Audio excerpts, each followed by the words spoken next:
国王有一个特殊爱好，跟普通老百姓打赌决斗。如果对方输了，就把老婆输给国王，纳为王后；如果国王输了，他就把一个王后输给对方当老婆。当然了，国王还从来没有输过。这并不是因为国王有多厉害，而是他手下的大臣在每次决斗之前便早已经安排好了，让那与国王决斗的壮汉只许输不许赢。如果输了，最多就是一人丧命，家中的父母和子女还能够获得一份丰厚的奖金。谁要是胆敢赢了国王，宰相雷皮说了，老夫我会要了你全家的性命。因此，从百姓手里迎进王宫的王后都已经好几百名了，只可惜没有一个能替国王生孩子的。至今为止，这位国王罗伯还是没有后代，这可把他急坏了。我说雷皮呀，你快点安排安排，帮本王多加几场决斗，我要靠自己的本事再多赢得几名王后，早点替我生个小王子出来。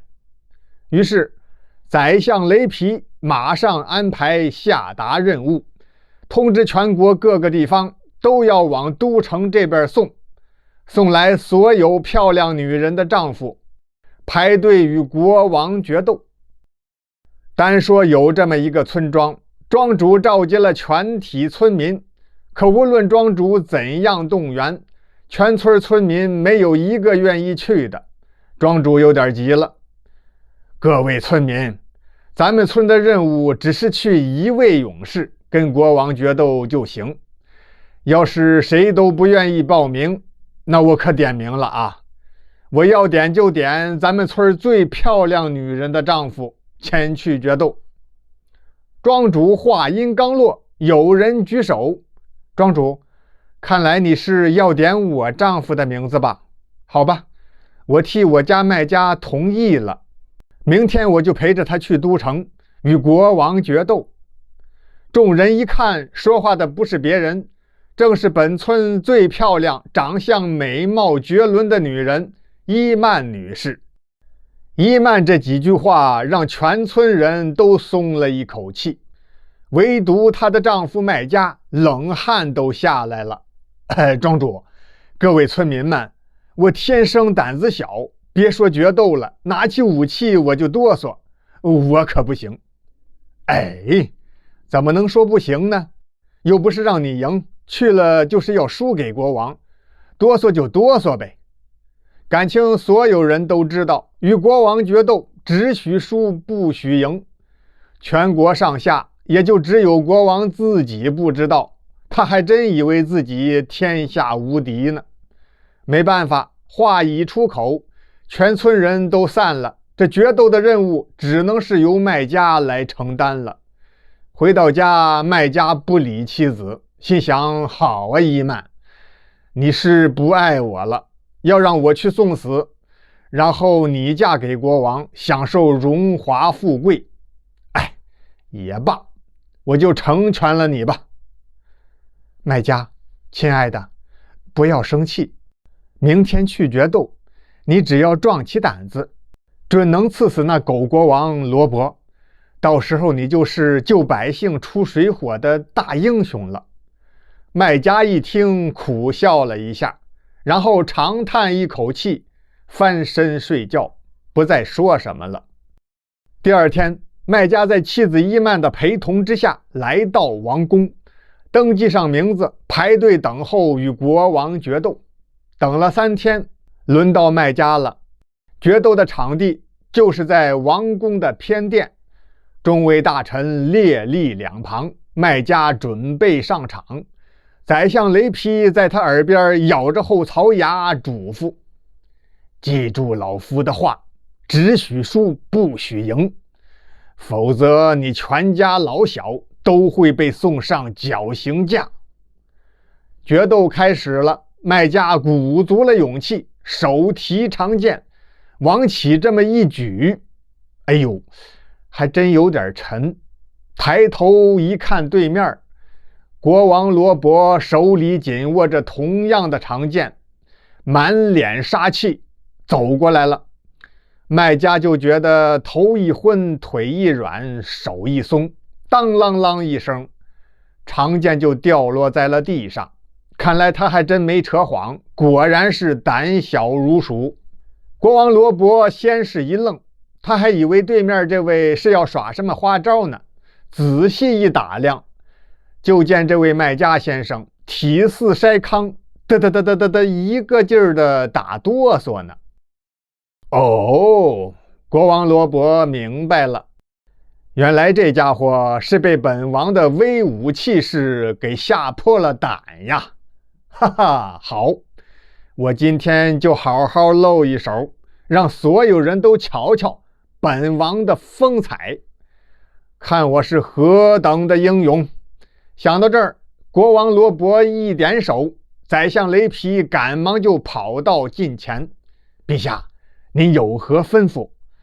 去安排一下，今天这场决斗我要在王宫外的广场进行，通知全城百姓都可以来观看，本王要好好展示一番。宰相雷皮唯命是从。2个小时之后，王宫门外的广场上搭起了一座高台，高台四周武士林立，前排站立的是文臣武将，再往后就是黑压压的人群，全都是来看热闹的老百姓。只见那国王罗伯与村民卖家先后登上高台，卖家这时候反倒冷静了，大不了就是个死呗。哎，这手脚灵活，他也不哆嗦了。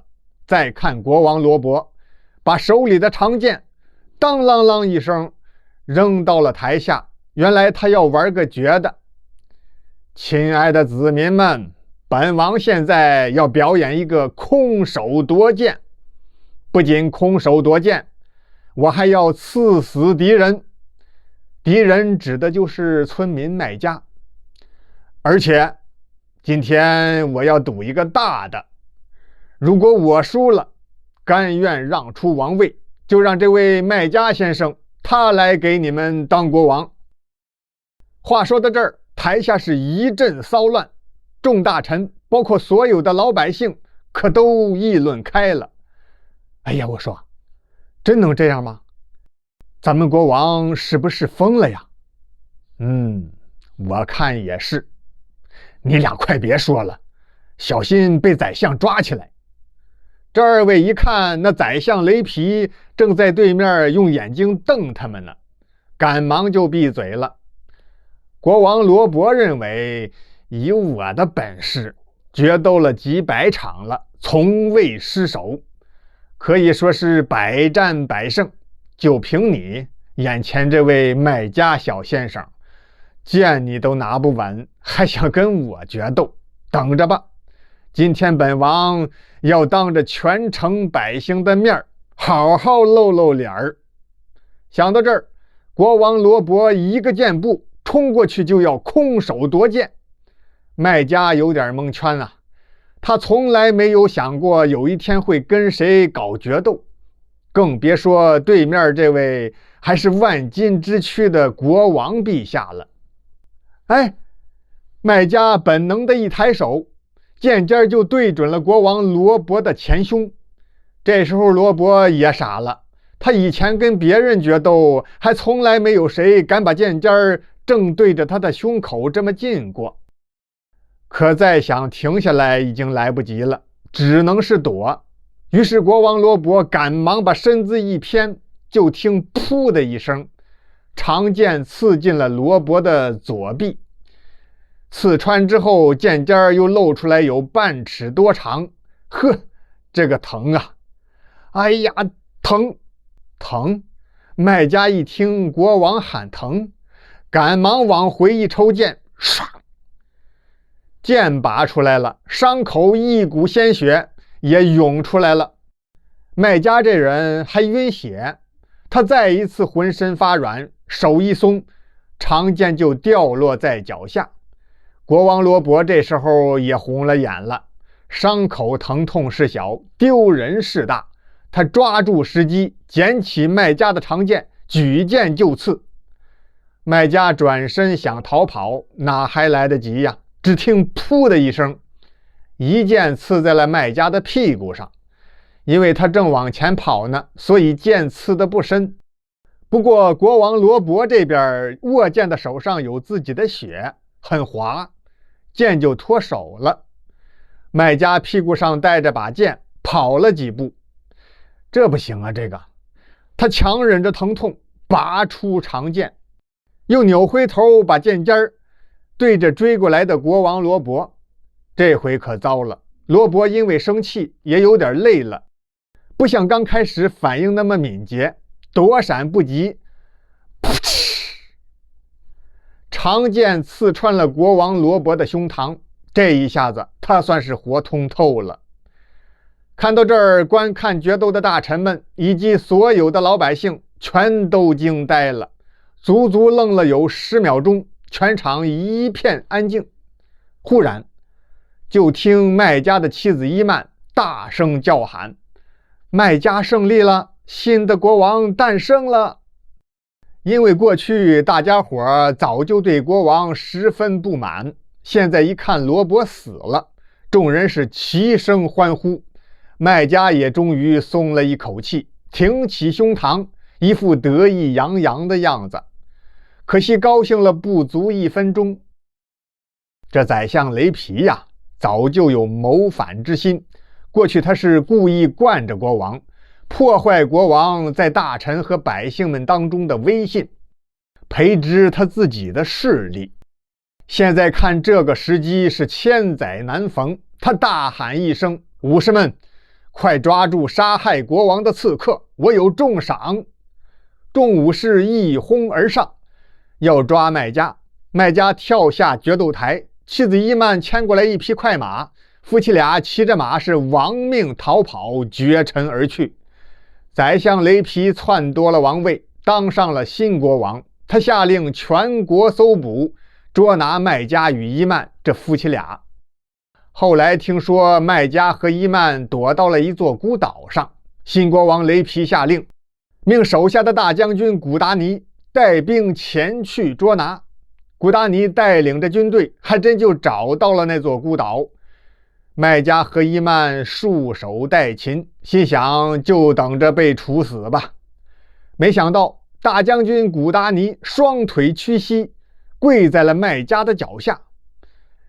您才应该是我们的国王陛下。那奸相雷皮早有不臣之心，现在他篡夺了王位，我要迎接您回去，除掉奸相雷皮，保您登基称王。于是大将军古达尼带领军队护送着麦家与伊曼回到王宫，杀死了雷皮，把麦家扶上了国王的宝座。新国王麦家封妻子伊曼为王后，任命古达尼当了神威护国大元帅，统领全国的军队，把老国王过去那些个王后们通通放出王宫，让他们各自回家去了。麦家还下令，以后全国所有的子民，任何人都不允许决斗了，违者立斩。从此这个国家是一片祥和的景象。